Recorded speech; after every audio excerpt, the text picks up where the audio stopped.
Bonjour à tous, bienvenue pour cette nouvelle vidéo du vlog Le Normé.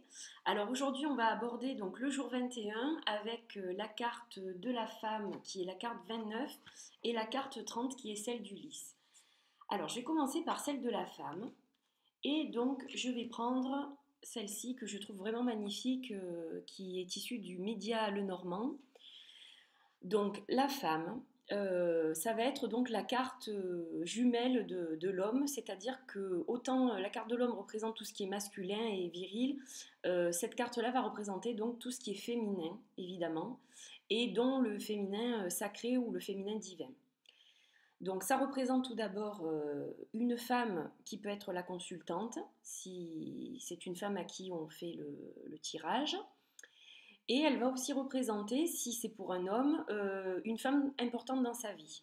Donc ça peut être sa compagne, son épouse, mais ça peut être aussi sa mère ou une de ses sœurs ou une amie très proche. Voilà, quelqu'un qui va avoir vraiment une importance capitale dans la vie du consultant.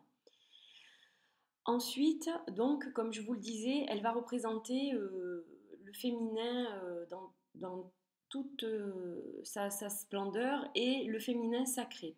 Donc elle va représenter la femme dans toute sa splendeur, c'est-à-dire au niveau physique, donc une femme coquette, une femme qui s'entretient, des courbes féminines, les organes féminins. Ça peut représenter le côté aussi maternel de la femme qui va enfanter. Alors la femme va aussi bien entendu représenter toutes les qualités féminines d'une femme, c'est-à-dire la douceur, la patience, le fait de prendre soin des autres, le côté maternel, voilà, tout ce qui est donc qui représente un peu les qualités féminines en fait. La gentillesse, la douceur, l'amour, la maternité, voilà, tout ça. Et ça représente aussi le féminin sacré, donc c'est-à-dire toute une dimension spirituelle d'une féminité intérieure profonde, le côté yin, donc, euh, voilà. Alors, je vais vous en montrer d'autres. Donc, du même jeu, vous avez celle-ci qui est aussi magnifique. Vous voyez une rose et cette femme de profil, donc avec de beaux cheveux, de longs cheveux aussi. Voilà. Un petit nouveau aussi que j'ai reçu, je ferai, je pense, une petite review vite fait, mais c'est un jeu en allemand en fait qui est relativement sympa au niveau des couleurs et des dessins. Je le trouve moderne et je le trouve un petit peu féerique et tout, donc je vous le présenterai celui-ci. Donc là, vous voyez la dame. Donc c'est en allemand. Et dans celui-ci, vous avez donc une femme plus jeune et une autre plus âgée. Donc après, à déterminer avant le tirage de qui on va parler si on a une question concernant cette femme. Par exemple, dans un grand tableau, donc si on parle par exemple de sa mère, on va peut-être choisir cette femme-là. Si c'est une épouse, une sœur, ou à ce moment-là, on va plutôt choisir celle-ci. Ensuite, nous allons passer donc à la carte du lys. Alors là, hop, regardez, j'ai deux lys, un blanc et un rouge. Donc volontairement, je vais plutôt prendre le blanc. Le blanc. Pourquoi le blanc? Parce qu'en fait, au départ, donc le lys est synonyme de pureté. De pureté, de courage. Ça symbolisait la royauté sur les drapeaux. Donc il y avait des fleurs de lys. Et c'est vrai que donc c'était le symbole de la force, du courage, de la pureté, de la loyauté. Donc c'est pour ça que je m'oriente plutôt vers ce lys-là, qui est donc au départ représenté en blanc sur les images des Lenormand un peu plus classiques. Donc voilà ce que ça va représenter. Mais ça représente aussi, comme vous le voyez, le roi de pique. Donc ça va représenter un homme. Un homme qui a quand même une certaine expérience de la vie, donc plutôt quelqu'un de mature, et quelqu'un donc qui va avoir ces qualités-là, c'est-à-dire loyal, protecteur, quelqu'un de doux, d'attentionné, qui va prendre soin de la personne, voilà, qui a vraiment ce côté de père presque protecteur, de guide même dans la vie, voilà.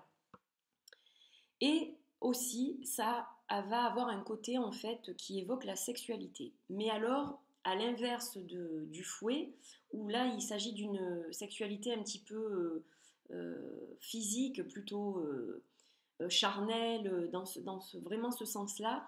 Là, ça va être lié à une relation sentimentale.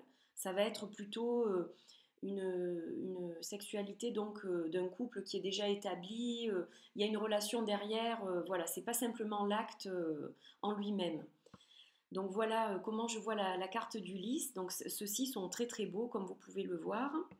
Donc je vais vous remontrer ceci. Alors c'est vrai que la couleur rouge donc va évoquer davantage euh, le côté justement sexuel, passionnel, relationnel, puisque le rouge c'est la couleur du sang, de la vie, de la passion. Donc ça va plus m'évoquer ce côté-là vraiment. Et donc vous avez celui-ci qui est absolument magnifique en noir et blanc. Et je vous montre aussi celui-là, donc qui est issu du jeu dont je viens de vous parler, le jeu allemand, dont je vous reparlerai. Voilà. Donc j'ai fini pour les cartes du jour. Alors la question du jour de Kelly est: que signifie pour vous le féminin sacré ou le féminin divin? Et comment entre-t-il ou non dans l'équilibre de votre vie quotidienne? Alors, pour moi, donc dans mon départ dans la vie, le côté féminin était un côté essentiellement extérieur. C'est-à-dire qu'une femme, elle devait avoir des bijoux, du maquillage, être toujours pomponnée, vraiment montrer ses attributs entre guillemets de femme. C'est ça qui représentait pour moi la féminité.